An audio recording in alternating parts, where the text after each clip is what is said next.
합니다. 여러분, 죽음의 수용소로 잘 알려진 아우슈비츠 수용소 한 번쯤은 다 들어보셨을 겁니다. 그 수용소에서 살아남은 이 빅터 프랭클이라고 하는 심리학자가 한 분 계십니다. 이분이 이제 책도 많이 쓰시고 하셨는데, 이분이 이제 후에 하나 연구를 하게 되는데, 이 죽음의 수용소, 정말 생각하기도 끔찍한 그 수용소에서 살아남은 사람들을 연구하기 시작합니다. 어떤 사람들이 그 죽음의 수용소, 그 환경 속에서 살아남았을까라고 하는 그 연구를 하다가 하나의 공통점을 발견하게 돼요. 어떤 공통점이냐면, 우리가 흔히 그냥 생각해보면 누가 살았을까, 누가 살아남았을까, 체격이 튼튼하거나 건강이 다른 사람보다 아주 우수한 그런 사람들이 살아남지 않았을까, 우리 그렇게 생각할 수 있는데 그게 아니더라는 거예요. 연구를 해보니까 하나같이 살아남은 사람들에게는 하나의 공통점이 있는데, 그게 무엇이냐면 내가 살아야 할 의미와 이유가 분명했던 사람들이었어요. 내가 왜 살아야 되는지, 그리고 내 삶에 어떠한 의미가 있는지, 이것이 분명한 사람들이 살아남았다라는 거예요. 참 이게 중요한 깨우침을 우리에게 줍니다. 여러분, 우리가 인생을 다 살아갑니다. 오늘까지 참 많은 인생을 살아오셨는데 어떻게 우리 인생이 다 순탄하던가요? 우리 인생을 그래프로 표현해 본다고 한다면 아마 이 상승과 하강을 끊임없이 반복하는 롤러코스터 같은 그런 모습이 아닐까 싶어요. 우리가 흔히 이렇게 얘기하잖아요. 희노애락의 인생이다. 기쁠 때가 있으면 화가 날 때도 있고, 슬플 때가 있으면 또 즐거울 때가 있는 게 우리 인생이라는 거죠. 그러니까 끊임없이 올라갈 때도 있는데 정말 끝없이 추락할 때가 있는 게 우리 인생이라는 거예요. 그런데요, 기쁘고 즐거울 때는 아무 문제가 없습니다. 문제될 게 뭐 있어요? 눈만 뜨면 좋은 일이고 감사한 일이 있고 행복한 일이 가득한데 뭐가 문제겠어요? 그런데 문제는 뭘까요? 끝없이 추락하는 그때, 이 곤두박질 칠 때는 정말 힘들고 고통스럽고 그렇습니다. 우리가 힘들고 고통스러운 그 삶을 직면하게 되면 자꾸만 어떡합니까? 우리를 불안하게 하고, 우리를 염려하게 하고, 절망이라고 하는 것들이 우리의 삶을 더 짓누르게 하기 때문에 그 상황들이 더 힘들고 마음이 아픈 것 같아요. 이곳에 계신 여러분도 한 번쯤 다 이런 상황을 겪으셨을 것 같아요. 여러분의 그 주름살에 다 그 하나하나가 다 담겨져 있는 것 같습니다. 하나 좀 묻고 싶습니다. 그럼 여러분, 그 시간을 어떻게 견뎌내셨습니까? 그 시간을 견뎌내셨으니까 오늘까지 이렇게 살아내신 거잖아요. 그 시간을 어떠한 힘으로 이렇게 버티시고 이겨내셨습니까? 보통 이런 질문을 던지면 대부분의 사람들이 이렇게 얘기해요. 내가 참 힘들고 아팠던 그 순간에 내 사랑하는 부모님이 계셨고, 내 배우자가 있었고, 내 자녀들이 있어서 내가 버틸 수 있었어. 그 시간을 내가 이길 수 있었어. 그래서 우리가 예전에 드라마를 보면 이런 드라마 많잖아요. 가장이 주머니에 뭘 넣고 다니죠? 사직서, 사표를 항상 넣고 다니면서 이거를 꺼내 말어 하다가 결국 어떻게 해요? 그 자기 책상 위에 있는 가족의 사진을 보면서 그래, 참아야지, 그러면서 또다시 넣는, 그런 것이 드라마에서 아주 공통적으로 나오던 모습이지 않았습니까? 그러면서 우리는 그 사랑의 대상을 참 언급하면서 그 사랑의 힘으로 내가 버틸 수 있었고 견뎌낼 수 있었다라고 이야기하죠. 여러분, 성도의 인생도 마찬가지인 것 같아요. 우리 성도가 오늘 또 믿음의 여정을 걸어갑니다. 이 믿음의 여정을 그래프로 또 그려본다면 우리 인생 그래프와 참 많이 닮았다라는 생각을 해요. 어떤 상황 속에서도 흔들리지 않고 기쁨과 감사로 가득해서 누가 뭐라 해도 신경이 안 쓰여요. 그냥 하나님만 생각하면 막 눈물이 나오고, 하나님만 생각하면 행복하고, 하나님만 생각하면 남부러울 게 없는 그런 시간도 있어요. 근데 어때요? 믿음 생활 하다 보면 생각지 않은, 정말 나는 믿음 생활 열심히 한다고 하는데 때로는 답도 길도 보이지 않는 그런 상황을 우리가 마주하게 되더라는 거예요. 그럴 때면 어떻게 해요? 내 안에 어느덧 불안이 찾아와요. 원망도 찾아와요. 불평도 찾아옵니다.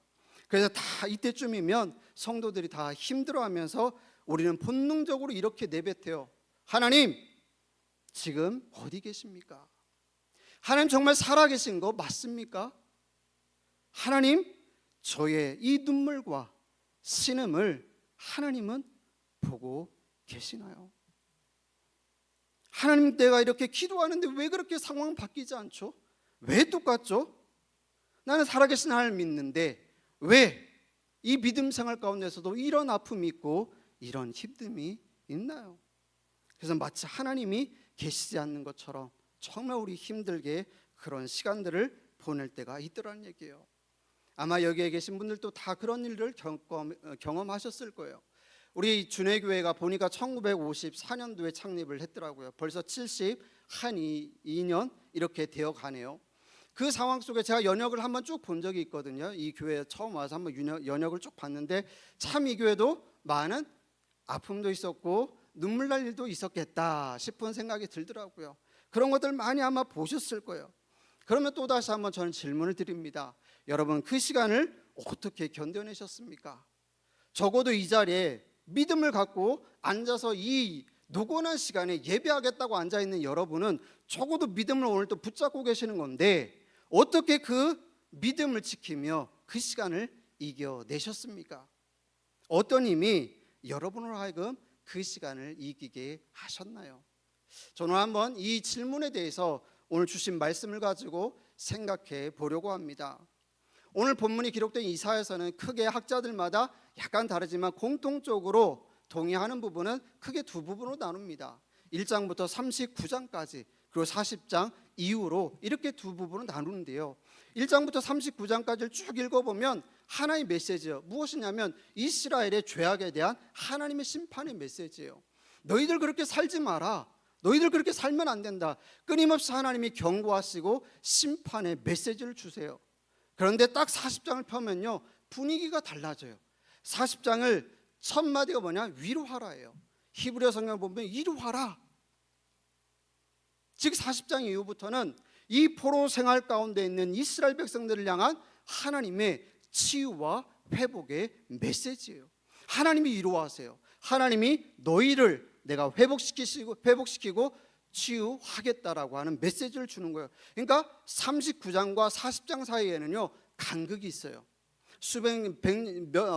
시간의 간격이 있습니다. 왜냐하면 포로 생활 전과 이미 포로 생활하고 있는 중이기 때문에 그 시간에 간극이 있어요. 그렇다면 여러분, 오늘 본문이 기록된 이사야 49장은 어떤 메시지일까요?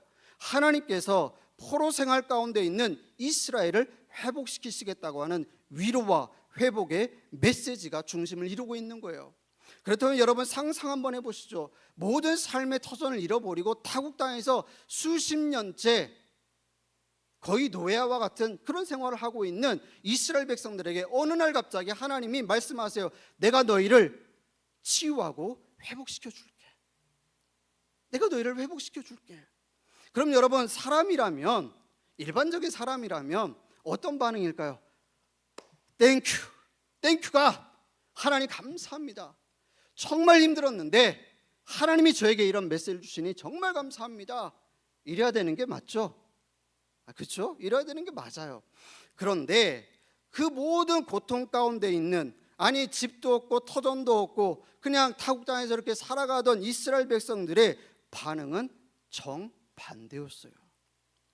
아이러니하지 않습니까? 정반대였어요. 오늘 본문 14절 말씀 한번 같이 한번 읽어보죠. 14절 말씀 시작. 오직 시온이 이르기를 여호와께서 나를 버리시며 주께서 나를 잊으셨다 하였거니와. 보십시오 여러분, 시온이 이르기를, 즉 이스라엘 백성들이 말하기를, 즉 하나님의 위로와 회복의 메시지가 선포되는데 그 선포되는 메시지 앞에서 힘들고 절망의 그 상황 가운데 있는 이들이 반응한 게 뭐냐면, 아니 하나님 갑자기 왜 그러세요? 저 잊으셨잖아요. 저 버리셨잖아요. 그런데 왜 갑자기요? 이러면서 어떻게 해요? 원망과 탄식을 하는 거예요. 하나님이 그들을 통해서 위로하겠다고 하는데, 회복시키시다고 하는데, 이스라엘 백성들은 오히려 하나님 저희를 잊으셨잖아요. 우리 버리셨잖아요. 그런데 왜 그러세요? 이러면서 원망과 탄식을 합니다. 이사야 40장 27절도 한번 같이 볼까요? 이스라엘아, 내가 이르기를 내 길은 여호와께 숨겨졌으며 내 송사는 내 하나님에게서 벗어난다 하느냐? 그러니까 이스라엘 백성들의 탄식이에요. 안타깝지만 당시 이스라엘 백성들에게는 이런 관념이 있었습니다. 바벨론에서 하루아침에 깡그리 모든 게 무너졌을 때 그들은 말하기를 하나님이 우리를 버리셨어. 하나님이 우리를 잊으셨어. 그래서 하나님이 우리를 버리신 결과로 인해서 우리가 바벨론의 포로 생활이 되어버린 거야 라고 치부했던 사람들이 너무나 많았어요. 근데 우리 잘 알죠. 우리가 성경을 보면서 이스라엘 백성들이 왜 망했습니까? 왜 망했죠? 하나님의 말씀에서 벗어났잖아요. 하나님을 버리고 우상을 섬기고 하나님과 철저히 등을 돌린 그 결과로 인해서 어떻게 해요? 하나님은 참고 또 참다가 결국 어떻게 해요? 결국에는 그들을 바벨론의 포로로 맡겨버리시잖아요. 그런데 그들은 그렇게 생각하지 않았다는 거예요. 하나님이 우리를 버리셨기 때문에 우리가 이런 결과를 맛보게 된 거야. 이에 하나님은 안타까워하십니다. 너무나도 안타까워하세요. 우리 15절 상반절을 세번역 성경으로 우리 화면을 보시면 같이 한번 읽어보겠습니다. 시작. 어머니가 어찌 제 젖먹이를 잊겠으며 제 태에서 낳은 아들을 어찌 긍휼히 여기지 않겠느냐. 여러분, 하나님은 너무 안타까워서요, 우리 인간 세상에서 가장 숭고한 사랑으로 여겨지는 이 어머니의 자녀에 대한 사랑을 비유로 들면서, 야, 어머니가 배 아파 낳은 자녀를 잊은 적 있니? 못 잊잖아. 내가 그렇게 너희들을 잊은 적이 없어. 내가 너희를 그렇게 사랑했어. 너희는 지금 나를 버렸다고 했지. 내가 너를 버렸다고 했지. 아니, 나는 너희를 버린 적이 없어. 그렇게 말하고 있는 거예요. 여러분, 우리가 상식적으로 어머니가 자식을 잊는다는 것은 본능적으로 불가능에 가깝죠. 중요합니다. 불가능은 아니에요. 불가능에 가까울 뿐이죠. 불가능에 가까워요. 근데 불가능은 아니에요. 하나님은 이걸 너무 잘하셨어요. 그래서 하나님은 어떻게 해요? 이런 인간의 숭고한 사랑에도 치명적인 약점이 있다는 사실을 뒤이어서 말씀하세요. 우리 하반절 말씀도 같이 한번 읽어보겠습니다. 시작. 비록 어머니가 자식을 잊는다 하여도 나는 절대로 너를 잊지 않겠다. 어머니는 자녀를 잊는다는 거예요. 안타깝지만 어떻습니까? 요즘 우리 사회에서 이런 사건 사고 너무 많이 보죠. 너무 많이 보죠. 요 근래 참 제가 충격받았던 게 그 양주의 3살 먹은 그 아이의 그 죽음. 전 깜짝 놀랐습니다. 아이에게 기저귀를 채웠습니다. 근데 기저귀에다가 오줌을 쌌다며 아버지가 걔를, 그 아이를 돌침대에다 갖다 던져버려가지고 두개골이 보게, 그걸 결국 그 아이 사망했잖아요. 여러분, 이게 우리 인간 사회라는 거예요. 그러니까 하나님은 너무 잘하셨던 거예요. 그러니까 혹 비록 어머니가 자식을 잊는다 해도 잊을 수 있다는 얘기예요. 인간은요, 잊을 수 있다는 얘기예요. 아무리 부모 자녀라 할지라도 잊을 수 있다는 거예요. 그러나 나는 너를 절대 잊지 않는다는 거예요. 여러분이 잘 하셔야 돼요. 하나님의 사랑은 우리 인간 사랑과는 차원이 다르다는 것을 하나님이 지금 여기서 분명히 말씀하고 있는 겁니다. 이것을 너무 잘 알았던 한 사람이 있습니다. 바로 다윗입니다. 다윗은 시편 27편 10절에서 이렇게 고백합니다. 내 부모는 나를 버렸으나 여호와는 나를 영접하시리다. 다윗은 이걸 경험했어요. 부모가 나를 버렸는데 하나님은 나를 받아주시더라는 거예요. 그래서 다윗은 그 하나님의 사랑으로 살았던 사람이에요.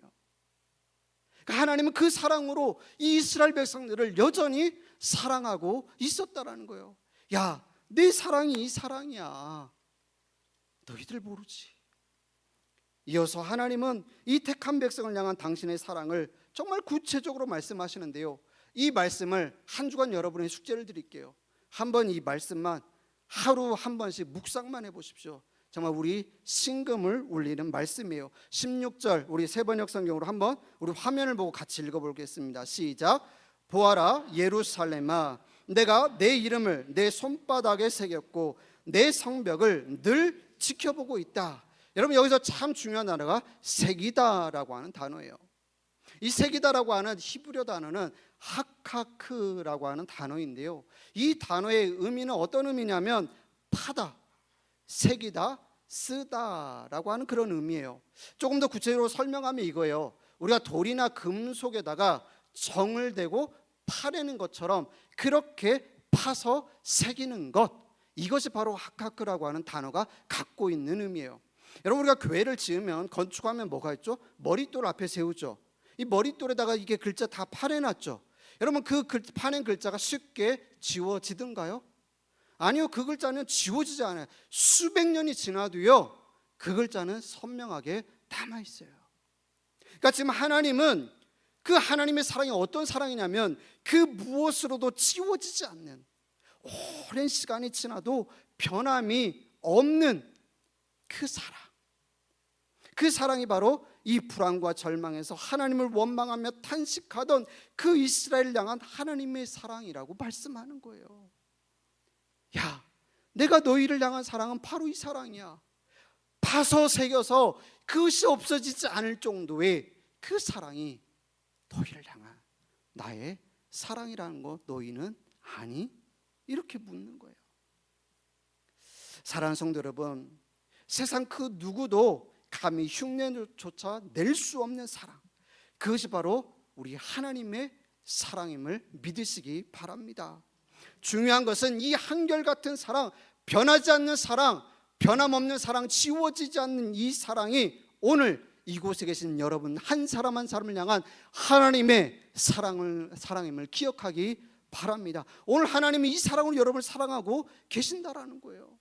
지워지지 않는 사랑, 그 어떤 인간도 흉내조차 낼 수 없는 그 사랑으로 여러분을 품으시고 여러분을 붙드시고 여러분에게서 눈을 떼지 않으시는 그 하나님의 사랑을 느낄 수 있기를 축복합니다.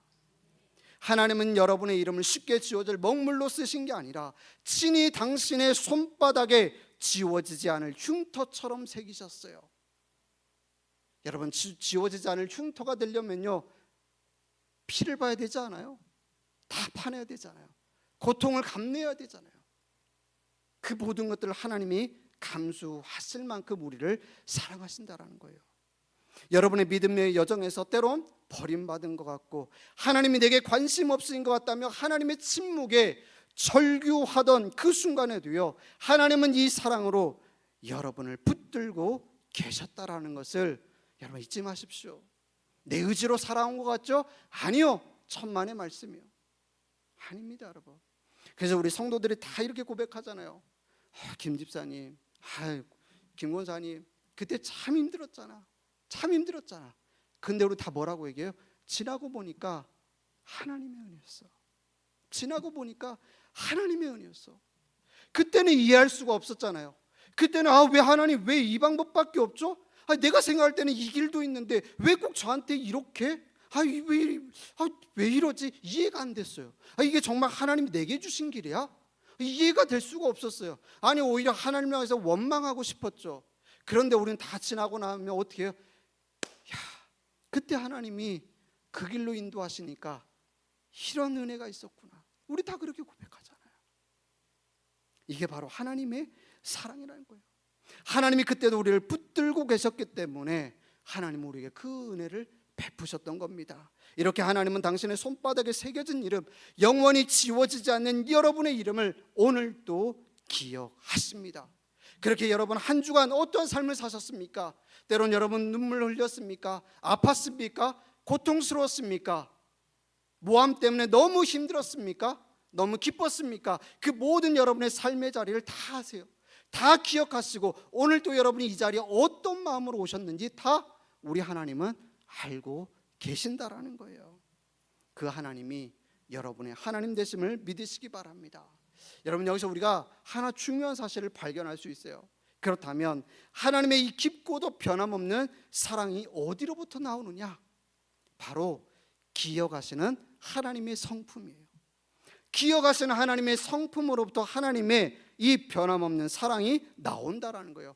기억하고 계셨기에 포로 생활이라고 하는 이 불안과 절망의 자리에 있던 이스라엘 백성들을 한시도 어떻게 해요? 눈을 떼지 않고 그들을 기억하셨기 때문에 돌보고 계셨고 그들을 사랑하고 계셨더라는 거예요. 그래서 그들을 향해서 위로와 회복의 메시지를 선포해 주시는 겁니다. 기억하지 않았다면 그들에게 그런 메시지를 뭐하게 줍니까? 하나님은 기억하고 계셨다라는 거예요. 여러분, 안타깝지만요, 우리 인간은 어떻습니까? 받은 사랑도요, 받은 은혜도요, 받은 환대도요, 쉽게 망각하는 게 우리 인생이잖아요. 그래서 죄송하지만 우리 이런 말씀 많이 쓰잖아요. 머리 검은 짐승은 거두는 게 아니야. 여러분, 살아오면서 참 많이 뒤통수 많이 맞아보셨죠? 정말 눈물 흘린 만큼, 야, 어떻게 사람이 저럴 수 있어? 어떻게 사람이 저럴 수 있어? 예, 사람이니까 그럴 수 있더라고요. 사람이니까 그래요. 하지만 하나님은 결코 택하신 자들을 잊지 않으신다라는 거예요. 중요한 것은 잘 기억하세요. 우리 인간이 하나님을 기억하기에 앞서 하나님이 먼저 우리 인간을 기억하셨다는 사실을 성경이 분명히 증언하고 있습니다. 여러분, 창세기로 한번 거슬러 올라가 보면요, 아담과 하와가 그 많은 사랑을 받았음에도 불구하고 어떻게 해요? 범죄하잖아요. 범죄해서 숨었습니다. 그때 어떻게 합니까? 누가 찾아오죠? 하나님이 찾아오시잖아요. 하나님이 찾아오시잖아요. 그들이 아담과 하와가 하나님을 기억해서 하나님 앞에 나가는 게 아니라 어떻게 해요? 하나님이 그들을 기억해서 그들을 찾아오시잖아요. 그들을 찾아오셔서 어떻게 가죽 옷을 입혀 주시잖아요. 뿐만 아니라 하나님 노아와 그 방주에 함께 있는 자들을 다 기억하셨고요, 아브라함을 기억하셨고 족장들과 맺으신 언약을 기억하셔서 출애굽기 2장 24절 보면요, 그 언약을 바탕으로 해서 때가 되매 이스라엘 백성들을 애굽에서부터 이끌어 내시더라는 거예요. 아무렇게 내신 게 아니라 그 언약을 기억하셔서 이스라엘 백성들과 함께한 그 언약, 그 약속을 기억하셔서 하나님의 비로소 때가 되매 그들을 그 어둠의 땅에서 이끌어 내셨다라고 분명히 성경은 기록하고 있다는 거예요. 그러니까 하나님은 잊지 않으신다라는 거예요. 그러니까 성경에서 여러분, 기억이라고 하는 히브리어 단어가 자카르라고 하는 단어인데 이것도 참 중요한 단어예요. 어떤 의미냐면 어느 날 갑자기 막 잊고 있다가 어느 날 갑자기 막 생각나는 그런 게 아니에요. 이 자카르라고 하는, 기억하다라고 하는 의미는 어떤 의미냐면 한시도 잊지 않고 마음에 깊이 새겨져 있는 거, 간직하는 거, 이게 바로 자카르라고 하는 히브리어 단어가 갖고 있는 의미예요. 창세기 8장 1절을 한번 같이 읽어보겠습니다. 시작. 하나님이 노아와 그와 함께 방주에 있는 모든 들짐승과 가축을 기억하사, 바로 저기서 자카르라고 하는 단어를 쓰셨어요. 그러니까 하나님은 이 홍수가 계속되는 동안에도 노아와 방주에 있는 모든 동물들 그 하나까지도 한 번도 잊지 않으셨다라는 거예요. 잊지 않으시고 늘 생각하며 지켜주셨다라는 거예요. 이게 참 중요한 거예요. 그러니까 하나님이 기억하셨다는 거죠. 기억하기 때문에 어떻게 해요? 돌보시는 거예요. 기억하니까 돌보시는 거예요. 돌보는 게 뭐예요? 사랑이잖아요. 베푸시는 거예요. 그래서 여기로부터 하나님의 사랑이 나오는 겁니다. 기억하지 않은 하나님이라면 우리에게 사랑을 베풀 이유도 없는 거예요. 그러나 하나님은 한 번도 우리를 잊지 않으시더란 얘기예요. 여러분이, 우리가, 내가 하나님을 원망하고 탄식한다 할지라도요, 하나님은 우리를 잊지 않으시더라는 얘기예요. 사랑하는 성도 여러분, 천지를 창조하시고 온 세상의 역사를 주관하시며 우리의 머리털까지 세신 바 되신 하나님이 나를 기억하신다는 사실이 얼마나 놀라운지 우리는 종종 잊어버려요. 정말 안타까운데요, 이걸 너무 쉽게 잊어버려요. 여러분, 이게 당연한가요? 우리 너무 이걸 당연한 것처럼 여겨요. 아니, 하나님 당연히 저를 기억하셔야죠. 제가 여기 교회 나와서 하나님 예배하고 내가 하나님 이름을 부르고 있는데 당연히 기억하셔야죠. 여러분, 이게 당연한 건가요? 여러분, 이게 우리는 참 안타깝지만 이걸 당연한 것처럼 여길 때가 참 많아요. 그러나 그 당연한 게 아니더라는 거예요. 참 우리 인생이요, 간사합니다. 이런 말 써서 죄송합니다. 우리가요, 예를 들어서 이런 거예요.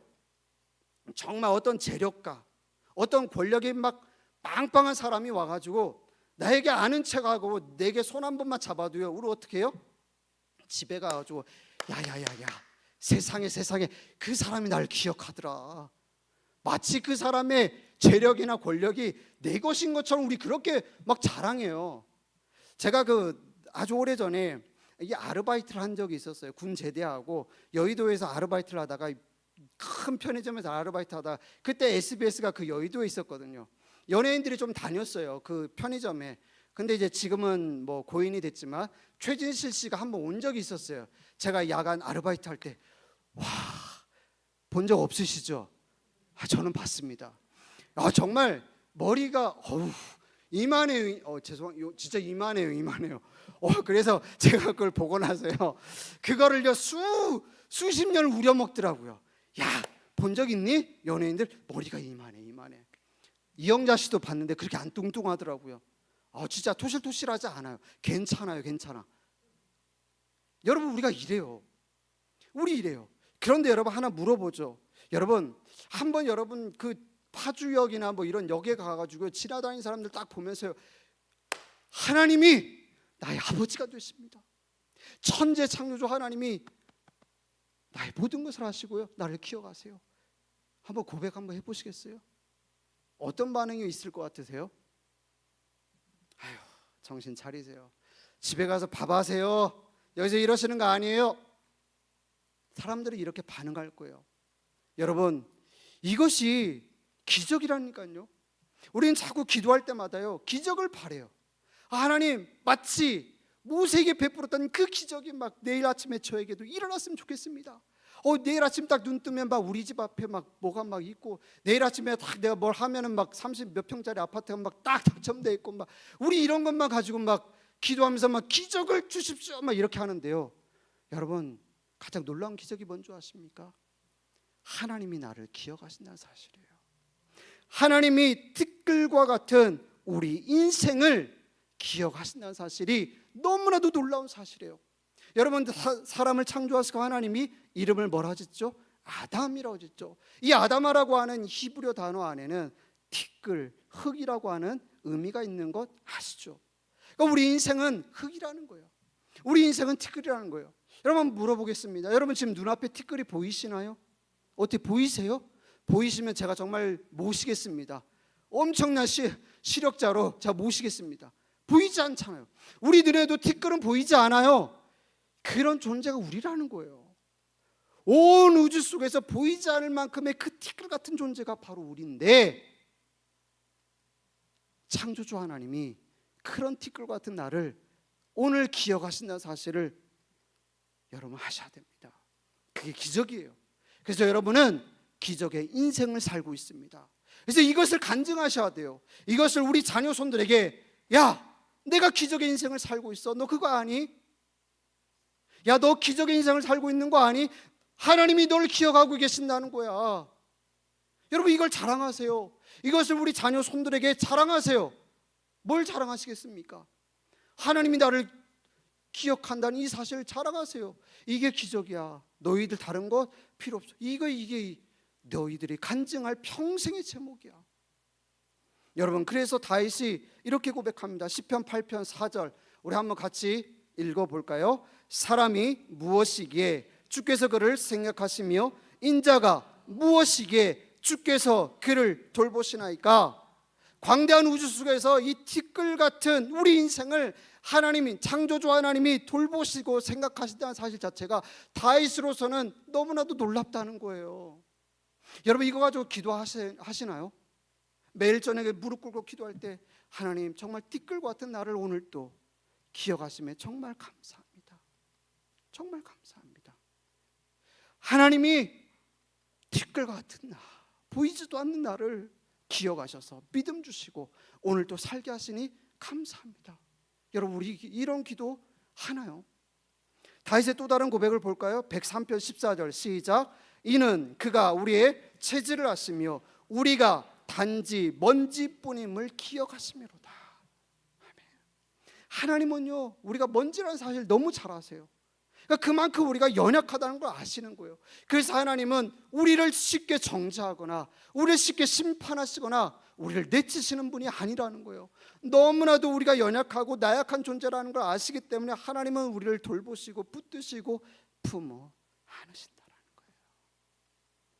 다윗의 이 고백이 여러분의 고백이 되기를 간절히 축복합니다. 정말 놀라운 것은요, 이 구약의 말씀이 수백 년 후에 골고다 언덕 위에서 가장 선명하게 증명이 되어진다라는 거예요. 당신의 손바닥에 지워지지 않을 우리의 이름을 새기신 그 하나님의 사랑이 십자가에서 독생자 예수 그리스도의 손에 남겨진 못자국으로 성취되더라는 거예요. 지워지지 않을 못자국, 그 흔적. 그래서 부활하신 예수님의 그 손과 발을 보고 사도 도마는 뭐예요? 내가 믿겠습니다 하잖아요. 그 하나님의 사랑이, 이 구약의 사랑이 이 십자가에서 이루어지더라는 거예요. 그래서 오늘날 그 예수 그리스도의 지워지지 않을 그 두 손과 발, 그 두 손으로 오늘 주님은 여러분을 품어 안으십니다. 그래서 하나님이 결코 우리를 잊지 않으신다라는 이 영원한 사랑의 흔적을 오늘 또 예수 그리스도를 통하여 우리에게 보여주시지 않습니까? 여러분, 성경 속에서 예수를 믿어서, 죄송합니다 이런 말 써서 패가 망신한 사람을 한 명 꼽으라면 누굴 꼽겠습니까? 저는 주저없이 사도 바울을 꼽습니다. 사도 바울은 예수를 믿지 않았다면 세상적인 관점으로는 잘 나갔습니다. 정말 잘 나갔어요. 아주 탄탄대로의 인생을 걸었을 거예요. 그런데 그가 예수 그리스도를 만남으로 말미암아 어떻게 해요? 하루아침에 추락하더라는 얘기예요. 그가 당한 고난은 우리로서는 상상도 할 수 없는 고난이었어요. 고린도후서 11장을 쭉 보면요, 말로 다 할 수 없는 고통을 당했죠. 죽음, 거의 죽음 직전이었죠. 그럼에도 불구하고 그는 어떻게 해요? 그 믿음의 길을 끝까지 걸어가잖아요. 그러면 그 사도 바울이 왜 그렇게 죽음의 순간에서도 그 길을 갈 수 있었을까? 그 힘에 대해서 그는 로마서 8장 38절에 39절에서 이렇게 고백합니다. 우리 한번 같이 내 고백되기를 바라며 한번 고백합니다. 시작. 내가 확신하노니 다른 어떤 피조물이라도 우리를 우리 주 그리스도 예수 안에 있는 하나님의 사랑에서 끊을 수 없으리라. 아멘. 사도 바울이 수많은 죽음의 위기의 순간에서도 그 믿음의 길을 포기하지 않았던 것은, 나를 살게 했던 그 힘은 무엇이냐? 그리스도 예수 안에 있는 하나님의 사랑. 그리스도 예수 안에 있는 하나님의 사랑. 그 구약의 하나님의 사랑이 십자가에서 이루어졌고 그 성취된 하나님 그리스도 예수의 그 사랑으로 말미암아 내가 이 믿음의 길을 걸어갈 수 있었다라는 거예요. 사랑하는 성도 여러분, 오늘 주신 말씀 앞에서 한 번쯤 우리를 깊이 있게 성찰할 수 있었으면 좋겠습니다. 오늘까지 믿음의 여정을 걸어오는 동안 이스라엘 백성들의 반응이 때론 나의 반응이지 않았습니까? 우리는 성경을 볼 때마다요 3인칭으로 볼 때 참 많아요. 내 말이 아닌 것처럼 참 고백할 때가 많아요. 아니, 이 사람들 어떻게 이럴 수 있어? 그 사랑을 그렇게 받아놓고 어떻게 이렇게 내가 예수님 곁에 있었으면 난 예수님 잘 믿었을 건데. 아니요, 모르는 일이에요. 우리도 그 시대에 살았으면요 예수님 믿었을까요? 장담 못해요. 오늘 이스라엘 백성들의 그 탄식과 원망이 우리의 모습은 아니었습니까? 매주일 선포되는 주의 말씀, 주의 종을 통하여 선포되는 말씀을 우리는 듣습니다. 여러분의 손에 쥐어진 성경책을 읽을 때마다 내 마음에 감동이 되고 아멘, 주님 그렇습니다. 우린 막 기쁨을 갖고 나갑니다. 그리고 골리앗 같은 세상을 살면서요 수 없는 또 일들을 만납니다. 답도 보이지 않아요. 길도 보이지 않아요. 근데 이제 기도하는데 상황은 바뀌지 않아요. 그럼 어떡합니까? 오늘 이스라엘 백성들은 반응하지 않았나요? 하나님, 저 잊으셨어요? 저 예배 열심히 드리잖아요. 저 교사생활 열심히 하잖아요. 저 봉사 열심히 하잖아요. 근데 왜 그러세요? 왜 저한테만 그러시는 거죠? 이렇게 원망하지는 않으셨습니까? 그럼에도 하나님은요 우리를 결코 잊으신 적이 없으셨고 오늘 말씀처럼 당신의 손바닥에 지워지지 않도록 여러분의 이름을 친히 새기셔서 오늘도 그 사랑으로 돌보고 계셨다는 사실을 아셔야 됩니다. 그래서 오늘 내가 이 자리에 있는 거예요. 오늘 여러분이 이 자리에 있는 것, 여러분이 건강해서요? 여러분의 의지가 있어서요? 아닙니다. 천만의 말씀이요. 하나님의 이 사랑의 힘, 그것이 바로 여러분을 살게 했고 이 자리로 끌어오게 하신 것입니다.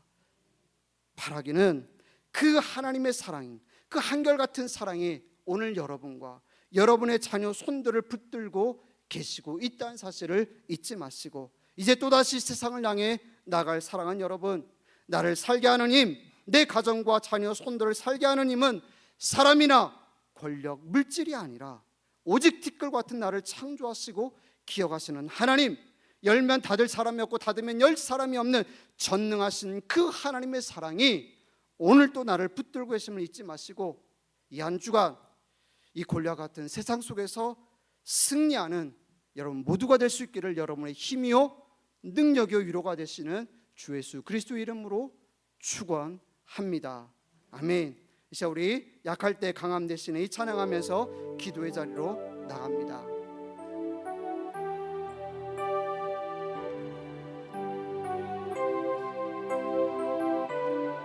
우리 고백할까요? 약할 때 강함 되시네. 약할 때 강함 되시네. 나의 보배가 되신 주 나의 모든 것.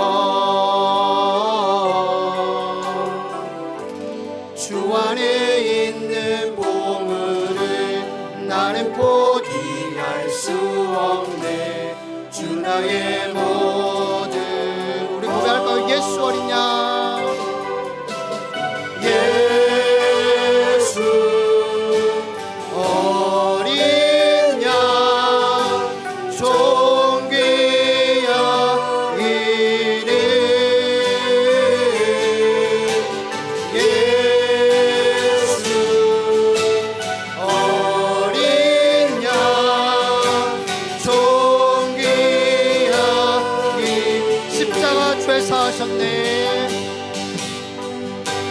십자가 죄 사하셨네. 주님의 이름 찬양해. 주 나의 모든 것.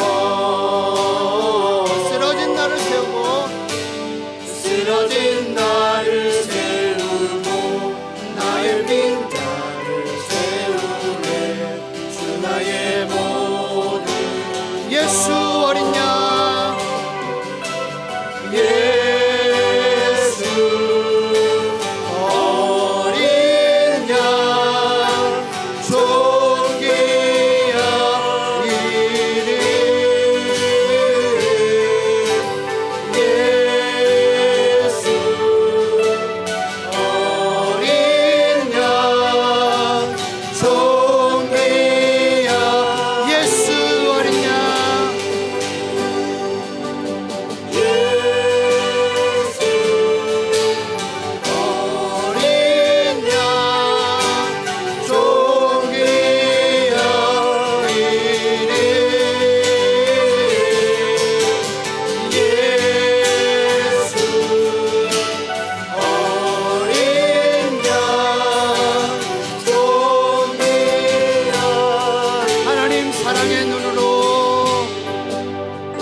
한번 고백합니다. 하나님 사랑의 눈으로,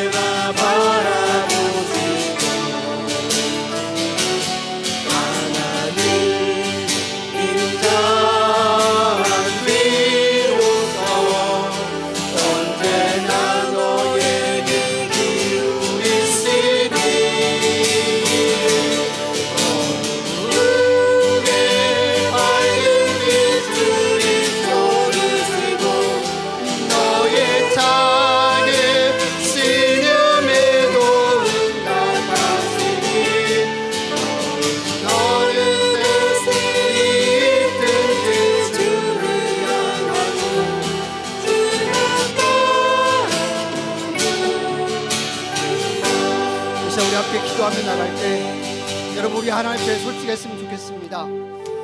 여러분 인생 살기 쉽습니까? 참 힘듭니다.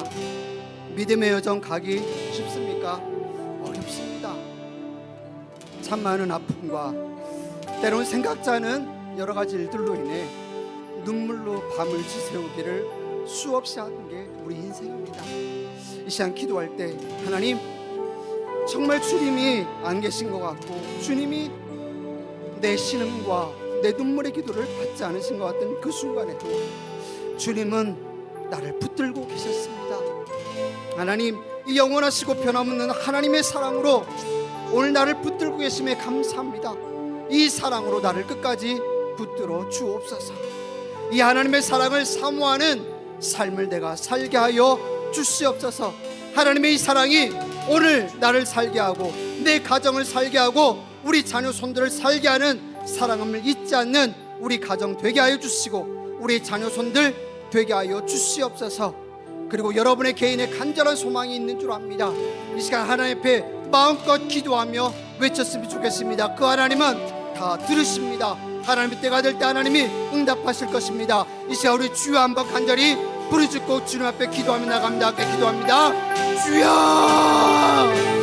하나님 아버지 감사합니다. 이 시간 아버지 하나님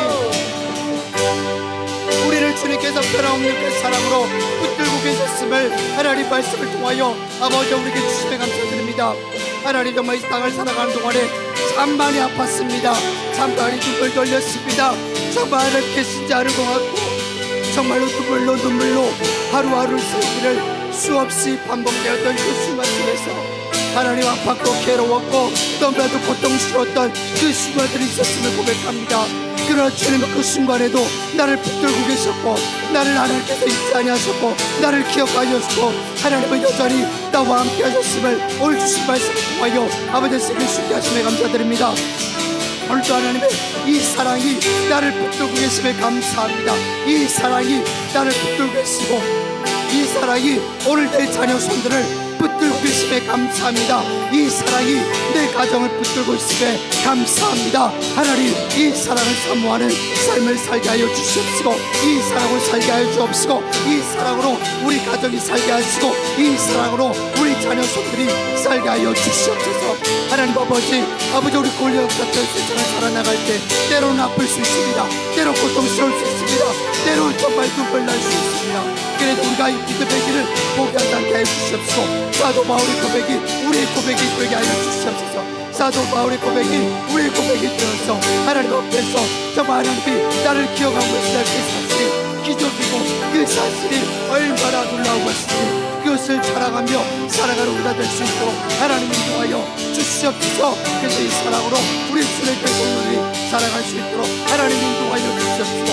그 사랑으로 하나님 영원토록 주님을 바라보며 살아가는 우리 모든 성도들 될 수 있도록 아버지 인도하여 주시옵소서.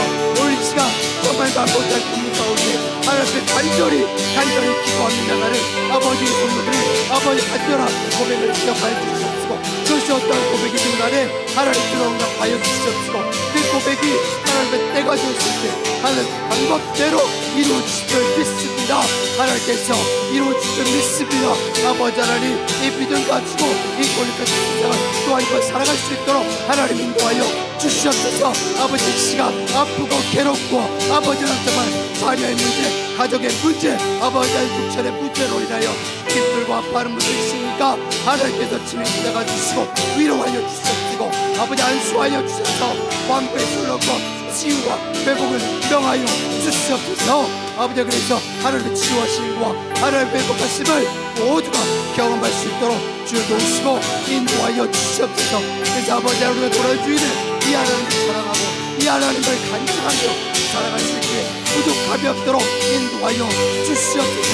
그러시나 아버지 하나님 우리 주님께 오늘 아버지께서 어르신들 기억하여 주시고 우리 어르신들의 삶에 하나님의 말로도 할 수 없는 평안과 평강을 도와여 주시옵소서. 하나님 분들의 이 간증이 자녀 손들 가자 손손 아버지가 이어질 수 있도록 주여 도우시고 인도하여 주시옵소서. 하나님께서 함께하여 주시옵소서.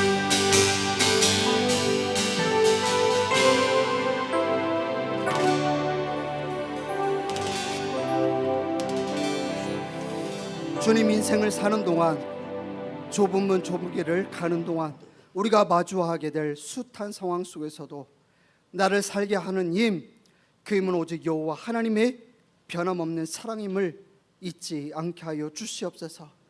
세상과 사람, 권력과 명예를 의지하고픈 유혹 앞에서도 흔들리지 않게 하여 주시고, 창조주 하나님이 보이지도 않는 이 티끌 같은 나를 기억하시고 붙들고 있다는 이 사실이 그야말로 기적이고, 그것이 정말 나의 평생의 간증거리라는 사실을 잊지 않고 살아가는 이곳에 모인 우리 모든 성도들이 되게 하여 주시옵소서.